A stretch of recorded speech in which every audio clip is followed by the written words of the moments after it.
Alicia, later this afternoon at noon, right here in the Macomb County Admin Building, Lucido, a Republican, will walk people through the protocols on how to file that complaint. He needs them to file it himself because due to HIPAA laws, he can't gather that information independently. Again, he is hoping to build a criminal case against Governor Whitmer with the public's help, and already a local police department has reported they've received a complaint.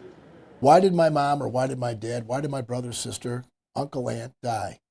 Was it because of the policy by bringing in COVID-infected patients that spread to my mom that killed my mother?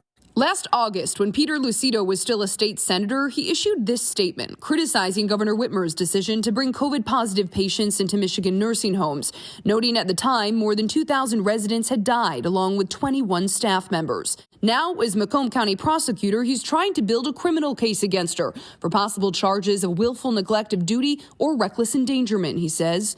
Nobody's above the law in this state. Shelby Township Police issuing this statement yesterday, saying they've already received a complaint. Shortly after becoming prosecutor in January, Lucido asked other local prosecutors to help him build a case, but they declined, leaving it to the state or the feds to investigate.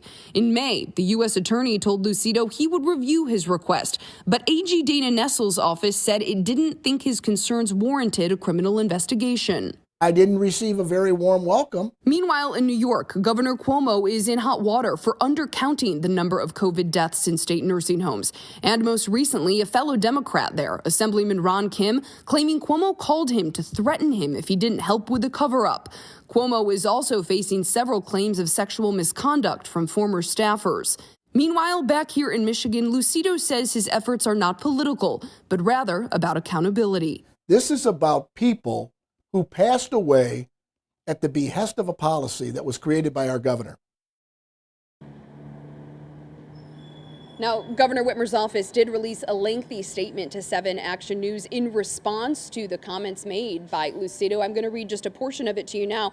She says, in part, early in the pandemic, the state acted swiftly to create a network of regional hubs and isolation units, along with adequate PPE. She goes on to say Mr. Lucido's comments are shameful political attacks based in neither fact nor reality. You can read her full statement on our website, WXYZ.com.